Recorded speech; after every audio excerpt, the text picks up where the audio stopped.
Assalamualaikum warahmatullahi wabarakatuh. Kita lanjutkan pertemuan kedua mata kuliah metode penelitian manajemen dan bisnis untuk program studi manajemen Sekolah Pasca Sarjana Universitas Muhammadiyah Profesor Dr. Hamka.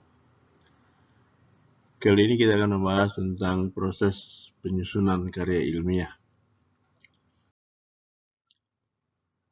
Proses penyusunan karya ilmiah ini akan membahas tentang yang pertama, ilmu pengetahuan dan penelitian, bagaimana hubungan ilmu pengetahuan dan penelitian. Kemudian yang kedua tentang proses penyusunan karya ilmiah itu sendiri. Baik, pengertian ilmu pengetahuan. Pengetahuan diperoleh dari melihat, mendengar, membaca, dan bergaul dengan orang lain.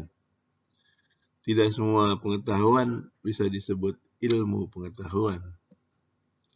Syarat pengetahuan menjadi ilmu, yang pertama mempunyai objek, apa yang diteliti, apa yang dikembangkan dan diterapkan. Kedua, disusun secara sistematis, ada urut-urutan dan logikanya. Yang ketiga, mempunyai teori, ada teorinya. Kemudian berikutnya syaratnya itu menggunakan metode ilmiah, melahirkan profesi, ada profesinya, dan ada lembaga pendidikan dan penelitiannya. Sedangkan pengertian penelitian adalah metode ilmiah, cara dan strategi manusia dalam mencapai kebenaran empiris berdasarkan data yang diamati. Penelitian ilmiah adalah aplikasi metode ilmiah secara formal dan sistematis untuk memecahkan masalah dalam rangka menemukan kebenaran ilmiah. Peran penelitian sangat penting dalam pengembangan ilmu pengetahuan, teknologi, dan juga untuk memecahkan masalah kehidupan.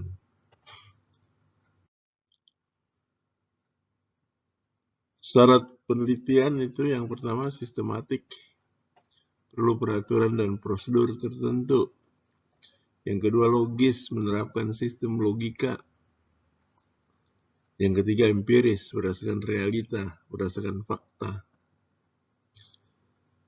Keempat reduktif, sederhana sehingga mudah dipahami.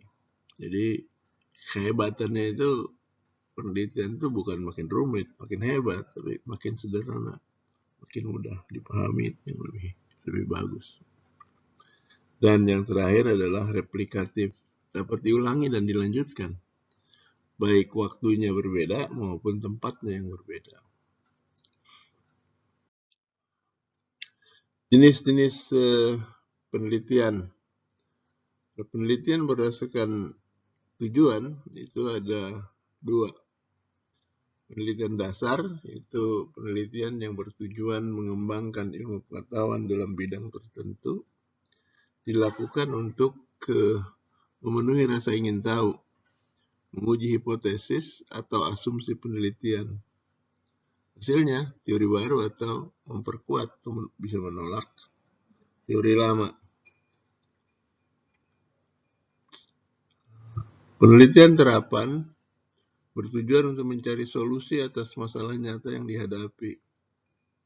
Bisa penelitian tindak, penelitian korektif, dan refleksi diri untuk memperbaiki situasi, rasionalitas, dan keadilan.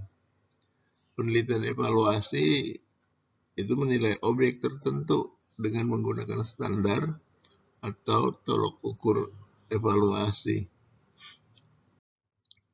Jenis penelitian menurut metode itu ada penelitian eksperimen, pengaruh perlakuan terhadap variabel tertentu, penelitian ex post facto, hubungan sebab akibat melalui sejumlah konsekuensi dan faktor penyebabnya, survei, pengumpulkan data dari populasi, untuk menentukan status populasi dalam hubungan variabel yang diteliti.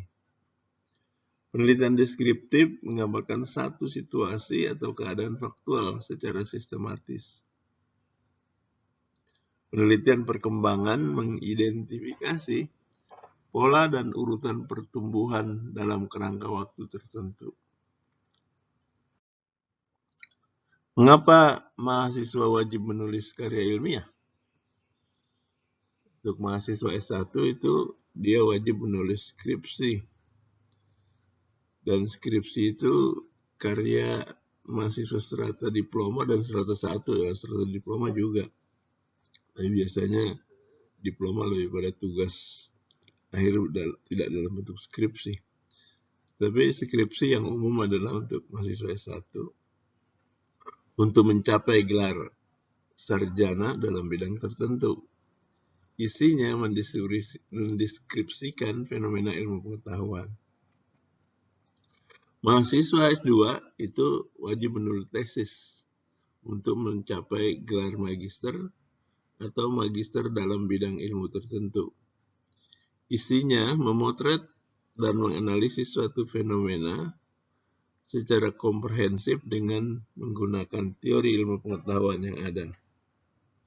Sedangkan disertasi, karya ilmiah mahasiswa S3 untuk mencapai gelar doktor.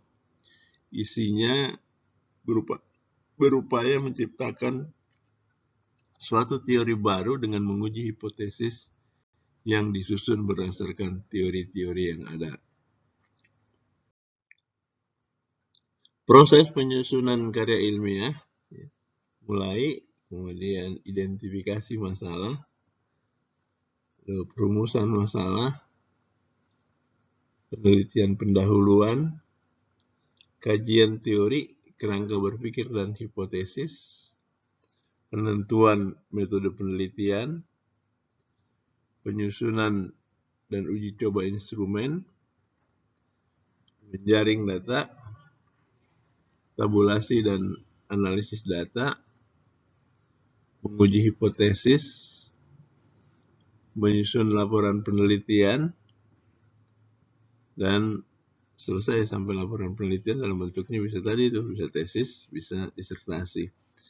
Ini proses yang linear, sebenarnya prosesnya tidak selinier ini. Mudah-mudahan linear akan lebih enak.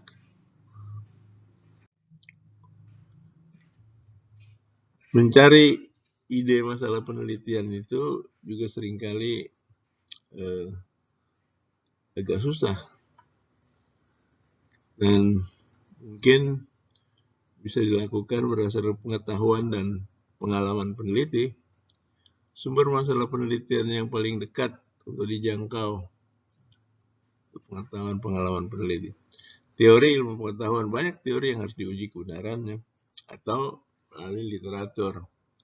Sumber masalah penelitian, baca literatur sekunder seperti buku teks, artikel, surat kabar, atau majalah populer. Baca literatur primer yang berhubungan dengan masalah yang ditemukan. Buku ilmiah, artikel di jurnal ilmiah, atau dari hasil penelitian. Bisa tesis, bisa disertasi, bisa laporan penelitian.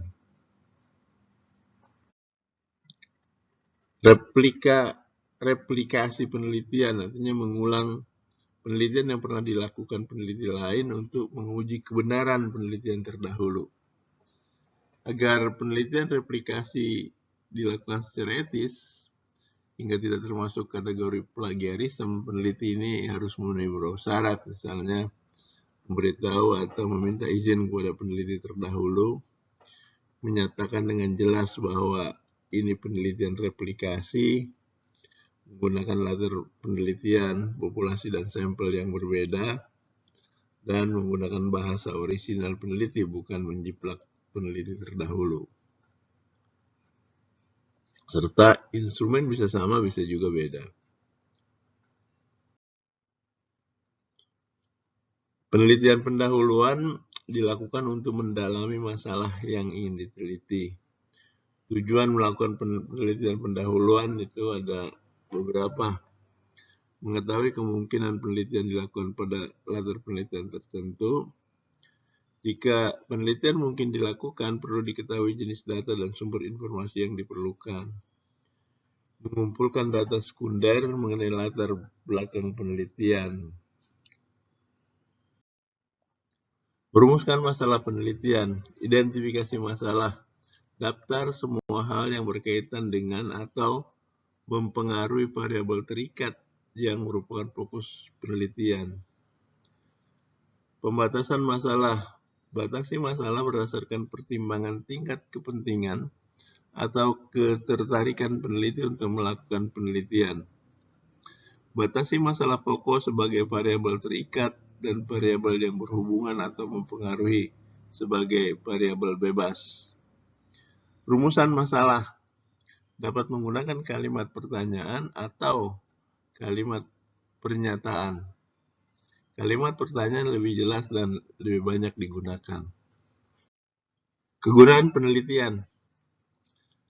Untuk perkembangan ilmu pengetahuan, penelitian murni untuk menguji kebenaran suatu teori atau menciptakan teori baru. Untuk latar penelitian, penelitian terapan meneliti masalah yang dihadapi suatu organisasi untuk mencari solusi.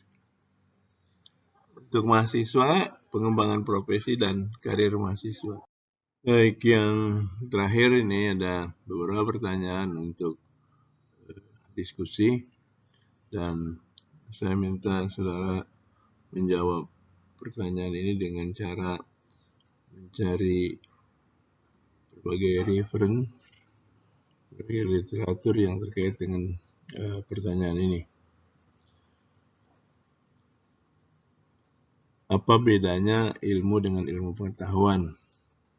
Dan apa bedanya dengan teknologi? Jadi kan itu populer sekali tuh. Ilmu pengetahuan dan teknologi. Apa beda penelitian dasar dengan penelitian terapan? Mengapa mahasiswa S2 harus menulis karya ilmiah? Dan saudara, ini bukan untuk ujian, untuk mengetes, tapi ini adalah panduan untuk membaca secara aktif poin-poin mana yang harus saudara baca di materi perkuliahan ini. Jadi saudara temukan jawabannya, lalu tulis jawaban tersebut, kemudian saudara baca dan saudara rekam menggunakan video, kirim sementara ke WA grup kelas dengan file NIM dan nama saudara. Baik, kalau masih ada hal-hal yang kurang jelas, silahkan ditanyakan, ditulis pertanyaan baik di kolom komentar atau di forum diskusi. Kita buka saja forum diskusi di Olu. Saya kira demikian untuk pertemuan kedua ini. Terima kasih. Assalamualaikum warahmatullahi wabarakatuh.